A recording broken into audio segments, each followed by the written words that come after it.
স্বাভাৱিকতে মুখ্যমন্ত্ৰীয়ে যেতিয়া গোটেই বিষয়টো প্ৰতিক্ৰিয়া প্ৰকাশ কৰিছে লগে লগে হয়তো কিছু সময়ৰ পাছত উচ্চ শিক্ষা সঞ্চালকালয়ে এই গোটেই যিখন তেওঁলোকে জাননী জাৰি কৰিছিলে আচলতে বিতৰ্কিত এখন জাননী সেই জাননীখন জাৰি কৰিছিলে সেই জাননীখন তেওঁলোকে প্ৰত্যাহাৰ কৰাৰ সম্ভাৱনা অতি বেছি কাৰণ মুখ্যমন্ত্ৰীয়ে ইতিমধ্যে এটা কথা স্পষ্টকৈ কৈ দিছে যে কেনেধৰণৰ কৰ্তৃত্বৰ আধাৰত উচ্চ শিক্ষা বিভাগে মহাবিদ্যালয় নিযুক্তি প্ৰক্ৰিয়াটোত পিআৰচিৰ প্ৰয়োজন নহব বুলি তেওঁলোকে কেনেদৰে ক'লে এই কথাটো আচলতে গোটেই বিষয়টো চিন্তনীয় বিষয় কাৰণ পিআৰচি প্ৰয়োজন হ'ব নহব এই গোটেই বিষয়টো সম্পূৰ্ণৰূপে চাব লাগিব ৰাজ্য চৰকাৰ গৃহ বিভাগে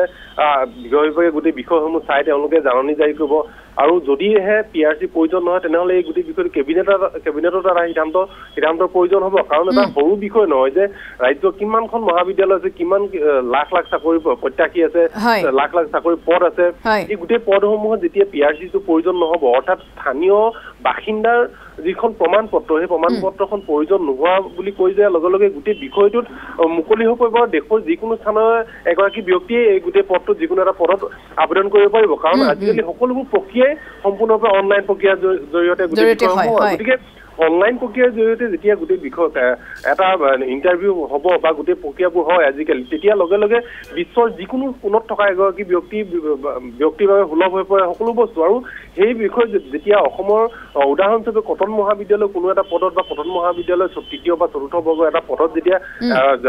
বিজ্ঞাপন প্ৰকাশ হ'ব সেই বিজ্ঞাপনটো কেৰালাৰ এগৰাকী ব্যক্তিও দেখিব জম্মু কাশ্মীৰৰ এগৰাকী ব্যক্তিও পাব বা দিল্লী এগৰাকীও পাব অসমৰ এগৰাকীও পাব সমান্তৰালভাৱে যেতিয়া এই গোটেই সকলোৱে আহিব তেতিয়া অসমৰ এগৰাকী ছাত্ৰই কেৰালা জম্মু কাশ্মীৰ দিল্লী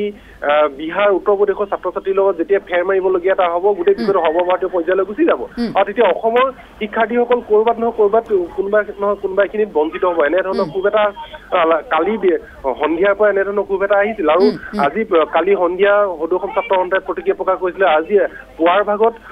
সদৌ অসম ছাত্ৰ সন্থাৰ মুখ্য উপদেষ্টা সমিতুল কুমাৰ ভট্টাচাৰ্যই গোটেই বিষয়টো সন্দৰ্ভত অতি আশ্চৰ্য প্ৰকাশ কৰি কৈছিল যে খিলঞ্জীয়াক সম্পূৰ্ণৰূপে এই গোটেই বিষয়টোৰ পৰা বঞ্চিত কৰিব বিচৰা হৈছে নেকি এতিয়া প্ৰাঞ্জল পৰা গোটেই কথাটো হৈছে মুখ্যমন্ত্ৰীগৰাকীয়ে স্পষ্টকৈ কৈছে যে এনেধৰণৰ জাননী জাৰি কৰাৰ কৰ্তৃত্ব কেৱল চৰকাৰৰ হাতত থাকে গতিকে চৰকাৰৰ অন্তৰ্গতটো গোটেই শিক্ষা বিভাগটো গতিকে শিক্ষা সঞ্চালকগৰাকীয়ে হওক বা এই ক্ষেত্ৰত তেওঁলোকৰ কি আগতীয়া কোনো ধৰণৰ কথা বতৰা হোৱা নাছিল হঠাতে ইমান ডাঙৰ এখন জাননী জাৰি কৰি হৈ লগোৱা হৈছে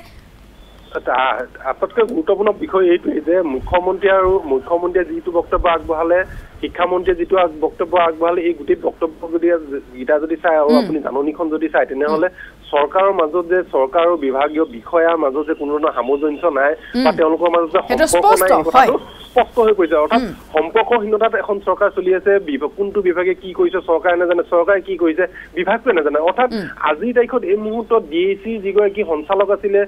যিগৰাকী উপ সঞ্চালক আছিলে এই সকলোবোৰকে জবাবদিহি কৰিব লাগে আৰু তেওঁলোকক লিখিত ৰূপত এই গোটেই বিষয়টো স্পষ্টীকৰণ শিক্ষামন্ত্ৰীয়ে নহয় মুখ্যমন্ত্ৰীয়েও তেওঁলোকৰ পৰা বিচাৰিব লাগে আৰু গোটেই বিষয়টো মুখ্য সচিবেও তেওঁলোকৰ পৰা এগৰাকী বিষয়াৰ পৰা তেওঁলোকে জানিব লাগে কাৰণ উচ্চ শিক্ষা বিভাগটোত বা উচ্চ শিক্ষা বিভাগৰ যিসকল সচিব আছিলে সচিব যিগৰাকী আছে সেইগৰাকী এগৰাকী IAS বিষয়া ACS বিষয়া তাত বহি আছে তেওঁলোকে নাজানিছে নেকি যে গোটেই চৰকাৰৰ নিয়ম নীতিখিনি তেওঁলোকে নাজানিছিলে আমি ধৰি ল'লো এগৰাকী যদি তেওঁ শিক্ষা বিভাগৰ বিষয়া হ'ল এগৰাকী তলতীয়া বিষয়া হ'লে আমি ভুল বুলি ধৰি ল'লো কিন্তু তাত যিসকল বৰমূৰীয়া বিষয়া আছে গোটেই প্ৰক্ৰিয়াটো তেওঁলোকে জানে আৰু প্ৰক্ৰিয়াটো জনাৰ পিছত আজি হঠাৎ তেওঁলোকে কিয় কালি এনেধৰণৰ এখন জাননী জাৰি কৰিবলগীয়া হ'ল জাননীখন জাৰি কৰি দিয়াৰ পাছত এনেধৰণৰ এটা বিতৰ্ক কিয় সৃষ্টি কৰিবলগীয়া হ'ল এই কথাটো কিন্তু এটা সন্দেহজনক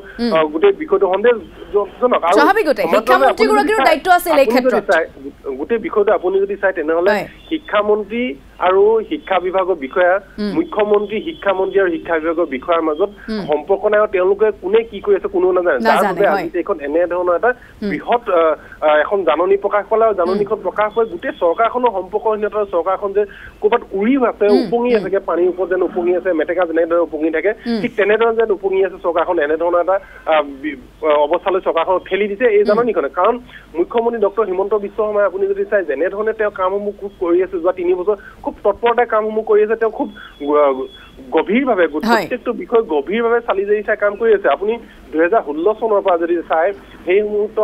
সৰ্বানন্দ সোণোৱাল মুখ্যমন্ত্ৰী যেতিয়া আছিল সৰ্বানন্দ সোণোৱাল মুখ্যমন্ত্ৰী হৈ থকাৰ অৱস্থাত যেনেধৰণে কামবোৰ কৰা হৈছিল তাৰ কোনো ধৰণৰ ব্যতিৰেখা নাই তাৰ সেই তেতিয়াৰ পৰাই 2016 চনৰ পৰাই বিজেপি চৰকাৰখনে খুব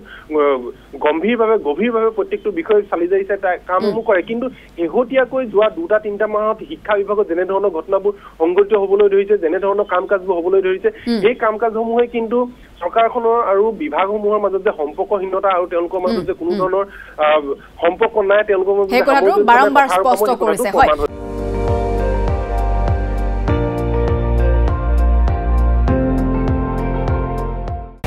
আপুনি চাই আছে ND24